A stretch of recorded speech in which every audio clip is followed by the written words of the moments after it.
મિત્રો વિડીયોને ઇગ્નોર ના કરતા તમે પણ જો ખુખાર મેળવીને માનતા હોય તો મિત્રો પૂરો વિડીયો જુઓ અને બેન શું કરે છે એમના છોકરા વિશે મિત્રો તમે પૂરો વિડીયો જુઓ અને કોમેન્ટમાં જય ખુખાર મેળવીમાં લખવાનું બિલકુલ ભૂલતા નહીં. મિત્રો છેલ્લે સુધી વિડીયો તમે જુઓ. મારા છોકરાને કેન્સરની પેટમાં ગાંઠો હતી, 4થા સ્ટેજનું કેન્સર હતું. ત્યાં એને સિવિલ હોસ્પિટલમાં એડમિટ કર્યો. પછી એને 1 મહિનાની અંદર 1 મહિનો થયો, એને કિમોથેરાપીના ડોઝ આપવાનું કીધું હતું ડોક્ટરે. પછી 15-20 દિવસ પછી આવી રીતના હું ઘરમાં એકલી હતી ને 12-1 વાગે હું રડતી હતી, માતાજીના વિડીયો જ જોતી હતી. એમાં તમારું વિડીયો આવ્યું. એમાં ખૂંખાર મેળવીએ મને એવું કીધું કે રડશો નહીં, ચિંતા કરશો નહીં, હું તમારી તકલીફ સાંભળું છું, તમારી અરજી બી સાંભળું છું. પછી મને આમ વિશ્વાસ આવ્યો ને પછી મેં અરજી કરી માતાજીને.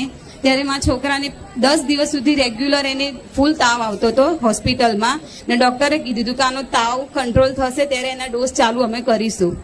એને ઇન્જેક્શનો દવાઓ હેવી લગાવે પણ તાવ એને ઉતરતો જ નહોતો અને એની દવા ચાલુ થતી બી નથી. પછી મેં કીધું કે માં મને એક અનુભવ કરાવી દેજો માં, કે મારા છોકરાને સવાર ઉગતા ઉગતા એનો તાવ ખાલી એનો મટાડી દેજો તો માં હું આમ મને ખુશ કરી દેજો માં, મારા છોકરાને સારું થયું.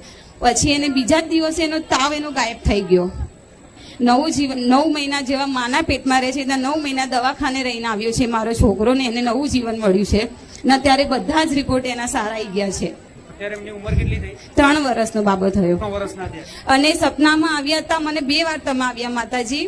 પહેલા કીધું તું મને આવી રીતના 5 રવિવાર ભર્યા પછી આવતા જતા હું રહેતી હતી જ અહીંયા, હર રવિવારે હું આવતી હતી. તો સપનામાં મને એવું કીધું હતું કે તમારો જોર જોરથી હસવાનો અવાજ આવતો હતો સપનામાં, જેવા તમે અત્યારે પ્રવચનમાં હસો છો ને એવો જ અવાજ આવ્યો હતો. ને પછી કીધું હતું કે તું ચિંતા ના કરીશ, તારા છોકરાને તો કંઈ જ નહીં થાય. કે મને સપનામાં તમે આવું કીધું તું તમારા જ અવાજમાં. પછી બીજી વાર બી આ રિપોર્ટ આવવાનો હતો છેલ્લો એના 2-3 દિવસ પહેલા મને તમારા દીકરાના સપનામાં મને આવ્યા હતા કે સપનામાં તમારા દીકરા જોડે બેફક થઈ અને કીધું કે તમે ખાલી એના રિપોર્ટ લઈને આવજો કે મારી પાસે. તો હું આજે રિપોર્ટ લઈને આવી છું એના સારા. મારા છોકરાને બસ તમારા આશીર્વાદ રિપોર્ટ તો જોઈ લેવા દો. નવું જીવન મળ્યું માં. આ રિપોર્ટમાં શું લખ્યું એ તો ખબર નહીં, પણ આ રિપોર્ટ ફેરવાઈ ગયો જાતનો અનુભવ.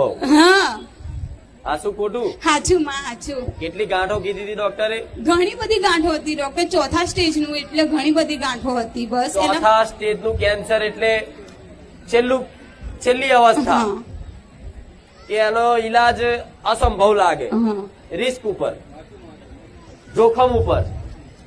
તમે આવી શ્રદ્ધા અને વિશ્વાસ મારા પ્રત્યે, મારા ધામ પ્રત્યે રાખો છો અને ખૂબ હરખ રાખ્યો